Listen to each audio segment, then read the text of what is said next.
Hi, പുതിയൊരു വീഡിയോയിലേക്ക് സ്വാഗതം. ഇന്നത്തെ ടോപ്പിക്ക് നമ്മൾ ഇന്നലെ പഠിച്ച ഡു ഡിഡ് ഡസ് വെച്ചിട്ട് എങ്ങനെ questions create ചെയ്യാന്നുള്ളതാണ്.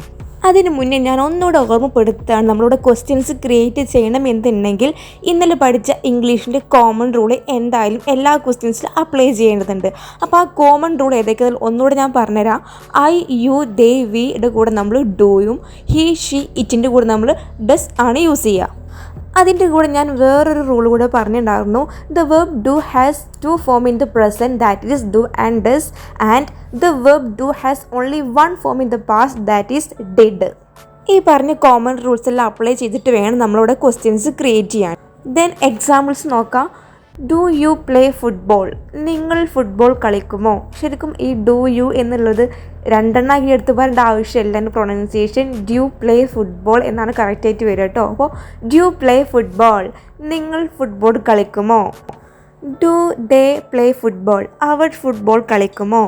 Do we play football? നമ്മൾ ഫുട്ബോൾ കളിക്കുമോ? അപ്പം നമ്മളിവിടെ യുവിൻ്റെയും ദേൻ്റെയും വീടിയും കൂടെ നമ്മൾ ഡു ഇവിടെ യൂസ് ആക്കിയിട്ടുള്ളത്. ഇനി ഈ സെയിം എക്സാമ്പിൾ തന്നെ ഹീലും ഷീലും അപ്ലൈ ചെയ്ത് കൊടുത്തു കഴിഞ്ഞാൽ അവിടെ ഡസ് ആയിരിക്കും വരിക. അപ്പോൾ ഡസ് ഹീ പ്ലേ ഫുട്ബോൾ? അവൻ ഫുട്ബോൾ കളിക്കുമോ? Does she play football? അവൾ ഫുട്ബോൾ കളിക്കുമോ? ഇത്രയേ ഉള്ളൂ. നമ്മൾ ആ കോമൺ റൂൾ ഒന്ന് പഠിച്ചെടുത്താൽ മാത്രം മതി.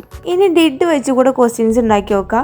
ഡൂവിൻ്റെ പാസ്റ്റ് ഫോമാണല്ലോ ഡിഡ്. അപ്പോൾ ഡു പാസ്റ്റ് ടെൻസിലാവുമ്പോൾ subject I you they we he she it ഏതായാലും അവിടെ ഡിഡ് മാത്രമേ യൂസ് ചെയ്യുള്ളൂ. ആ സെയിം എക്സാമ്പിൾ നമുക്ക് ഡിഡിൽ എടുത്ത് നോക്കാം. Did you play football? നീ ഫുട്ബോൾ കളിച്ചോ? Did they play football? അവർ ഫുട്ബോൾ കളിച്ചോ? Did we play football? ഞങ്ങൾ ഫുട്ബോൾ കളിച്ചോ? Did she play football? അവൾ ഫുട്ബോൾ കളിച്ചോ? Did he play football? അവൻ ഫുട്ബോൾ കളിച്ചോ? എല്ലാം കളിച്ചോ എന്നത് കഴിഞ്ഞു പോയതല്ലേ. അപ്പോൾ ഡൂവിൻ്റെ പാസ്റ്റാണ് ഡിഡ്. ഇനി ഈ ഡു ഡിഡ് ഡസ് നമ്മളൊരു പ്ലേസിലൂടെ യൂസ് ചെയ്യും. ഇപ്പോൾ നിനക്കുണ്ടോ, അല്ലെങ്കിൽ നിനക്കുണ്ടായിരുന്നോ, അവന് ഉണ്ടോ. ഈ ഉണ്ടോ എന്ന് ചോദിക്കൂല, ഹാവ്. ഇങ്ങനെ ക്വസ്റ്റ്യൻസ് ഉണ്ടാക്കുമ്പോൾ അതിൽ നമ്മൾ ഡു ഡിഡ് ഡസ് യൂസ് ചെയ്യും. അതെങ്ങനെയൊക്കെയെന്നുള്ളത് നോക്കാം. അതിന് മുന്നേ ആയിട്ട് നിനക്കുണ്ടോ അല്ലെങ്കിൽ അവന് ഉണ്ട് എന്നൊക്കെ പറയാൻ ഇവിടെയും ചെറിയൊരു റൂൾ ഉണ്ട്. അതായത് ഐ യു ദേ വിയുടെ കൂടെ നമ്മൾ ഹാവും ഹി ഷീ ഇറ്റിൻ്റെ കൂടെ നമ്മൾ ഹാസും ആണ് കൊടുക്കേണ്ടത്. പക്ഷേ എങ്കിൽ ഈ ഹി ഷീ ഇറ്റിൻ്റെ കൂടെ നമ്മൾ ഡസ് ആണ് കൊടുക്കുന്നതെങ്കിൽ അവിടെ ഹാസ് വരത്തില്ല, അവിടെ ഹാവ് ആണ് കൊടുക്കുക. പറയണമെന്ന് മനസ്സിലായെന്ന് വിചാരിക്കുന്നത്. ഇവയ്ക്ക് എക്സാമ്പിൾ നോക്കാം. എക്സാമ്പിൾ കേട്ട് കഴിഞ്ഞാൽ നിങ്ങൾക്ക് ക്ലിയർ ആവും. Do you have a pet? നിനക്കൊരു പെറ്റ് ഉണ്ടോ?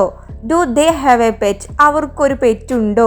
Do we have a pet? നമുക്കൊരു പെറ്റുണ്ടോ? സെയിം എക്സാമ്പിൾ നമുക്ക് ഡസ്സിലെടുത്ത് നോക്കുമ്പോൾ does he have a pet? അവനൊരു പെറ്റുണ്ടോ?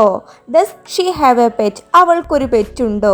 അപ്പോൾ നമ്മൾ സബ്ജക്റ്റ് ഏതായാലും ഹാവ് തന്നെയാണ് കൊടുക്കേണ്ടത് എന്നുള്ളത് ഈ എക്സാമ്പിൾ നോക്കി ഞങ്ങൾക്ക് മനസ്സിലായിട്ടുണ്ടാവും. അപ്പോൾ നിനക്കുണ്ടോ അവനുണ്ടോ എന്നുള്ള എക്സാമ്പിളൊക്കെ നമ്മൾ കണ്ടല്ലോ. ഇനി ഉണ്ടായിരുന്നോ എന്നെങ്ങനെ ചോദിക്കുക? അപ്പോൾ ഇങ്ങനെ ക്വസ്റ്റ്യൻസ് വരിക. Did you have a pet? നിനക്കൊരു പെറ്റ് ഉണ്ടായിരുന്നോ? Did they have a pet? അവർക്കൊരു പെറ്റ് ഉണ്ടായിരുന്നോ? അതുപോലെ ഇനി ഹീ ഷീൻ്റെ കേസിലാണെങ്കിൽ ഡിഡ് ഷീ ഹാവ് പെറ്റ്? അവൾക്ക് പെറ്റ് ഉണ്ടായിരുന്നോ? Did he have pet? അവന് പെറ്റുണ്ടായിരുന്നോ? അപ്പോൾ ഹീ വരുമ്പോഴും ഷീ വരുമ്പോൾ നമ്മൾ ഡിഡാണ് യൂസ് ആക്കിയിട്ടുള്ളത്. മാത്രമല്ല ഹാസ് എല്ലാം കൊടുത്തിട്ടുള്ളത് ഹാവ് ആണ്. ഡിഡ് ഡസ് അങ്ങനത്തെ ക്വസ്റ്റ്യൻസ് ഒക്കെ ചോദിക്കുമ്പോൾ നമ്മൾ ഹാസ് കൊടുക്കത്തില്ല, ഹാവ് ആണ് കൊടുക്കുക. നിങ്ങൾ എന്തായാലും ഇംഗ്ലീഷിൻ്റെ കോമൺ റൂൾ പഠിച്ചെടുക്കുക. ഒരു കൊച്ചു എക്സാമ്പിൾ കേട്ടോ. Do you have pen? നിൻ്റെ കയ്യിൽ പേനയുണ്ടോ? നിൻ്റെ കയ്യിൽ പേന ഉണ്ടായിരുന്നോ എന്നെങ്ങനെ വരിക?